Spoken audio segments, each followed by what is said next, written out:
Hi everybody, it's Totally here with History in Your Own Backyard. Today I'm in a spot that's called, or was known as Buffalo, Indiana, just inside the Ohio County border from Dearborn County.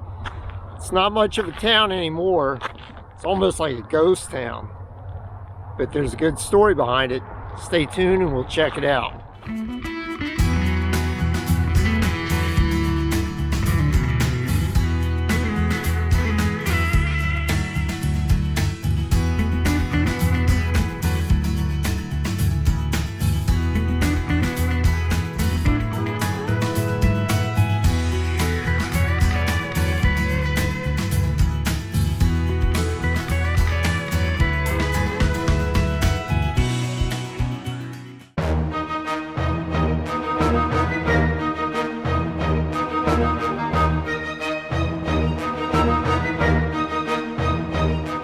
Before we get started, let's talk about the 4 different levels of a ghost town.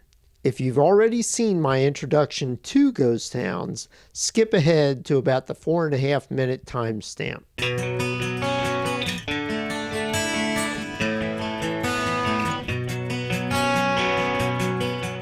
Hi everybody, Totally here with History in Your Own Backyard. Over the years, I've been approached by dozens of people to produce videos on small, very small towns throughout the Midwest. These are towns that were once pretty vibrant communities. They provided employment, religious outlets, and sometimes even shopping for the local community.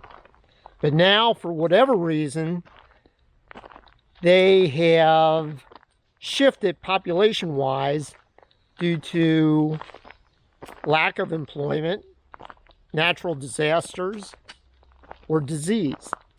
And we're going to cover some of these in upcoming videos. I tend to call these ghost towns.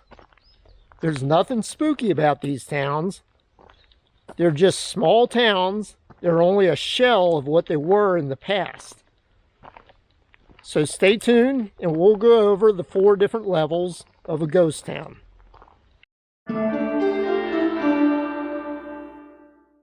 A level 4 ghost town has homes and commercial buildings standing, but the businesses have all closed.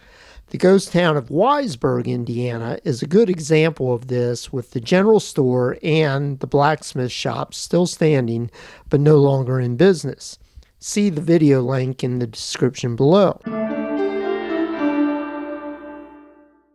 A level 3 ghost town still has homes, but the businesses have all closed and have been demolished. Bonnell, Indiana is a good example of this, now featuring only 2 homes. This can be seen in my video titled The Ghost Town of Bonnell. See the video link in the description below.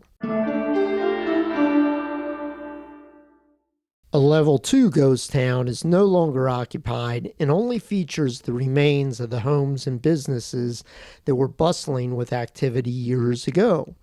Good examples of this type of ghost town are Mount Lawn, Indiana, and Columbia Park, Ohio. See the video links in the description below.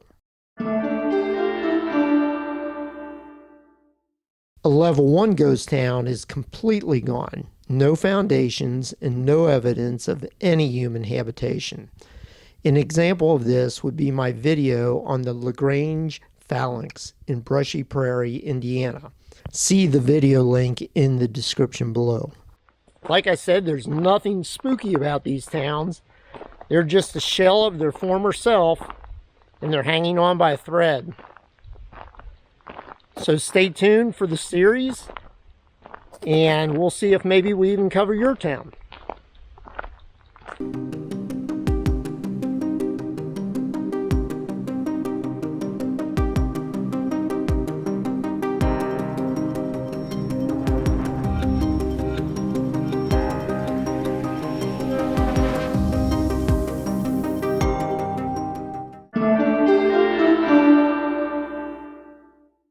Just west of Laughery Creek and north of the Ohio River in Ohio County, Indiana, sits the small town of French, originally known as Buffalo, Indiana.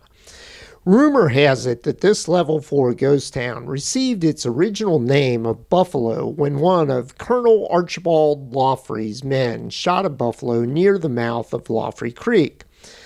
Lochry's force was part of an army raised by George Rogers Clark for a campaign against Detroit, the British regional headquarters during the American Revolutionary War. Buffalo was settled in 1794 when George Groves and a group of settlers laid claim to the area. The town was later named French after an early family inhabiting the town. In 1877, a hotel was erected in town, although I don't have a clue where it was located. If you know, post a reply in the comments below.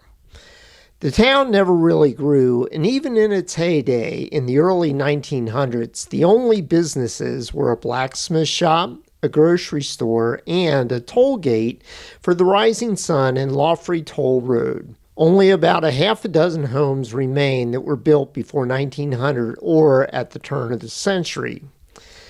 Located on the east end of town is the Triple Whipple Bridge, built in 1878 to replace a covered bridge that only lasted about 9 years before dropping into Laughery Creek below. The bridge carries the former State Route 56 that was bypassed in 1959. The newer bridge downstream that was constructed in 1959 didn't last long as it was replaced by the current bridge in 2014. Next to the bridge is a mansion built by Timothy Newman for Stephen Speakman in 1846. The mansion has a very interesting history, too long for this video, but hopefully we'll do a documentary specifically about it in the near future. As you travel west on former State Route 56, you come into town. The first building on your right is the former Fisk General Store, which was built around 1895 and closed in 1971. It sat vacant for years until it was bought and rehabbed into a home as you see it today. An interesting piece of history here is that on the side of the Fisk building is a high water marker for the 1937 flood. The marker is about 5 feet above street level. The 1937 flood on the Ohio River devastated many towns, including this one with a record level of 82.6 feet in Lawrenceburg, Indiana. I did discover the remains of a ghost road about 1 mile southwest of town. This was part of the original Thermer Hollow Road alignment featuring a hard cut into the hillside. Look closely and you'll see a flat shelf where the road was located. This section of roadway was bypassed and realigned sometime after 1965.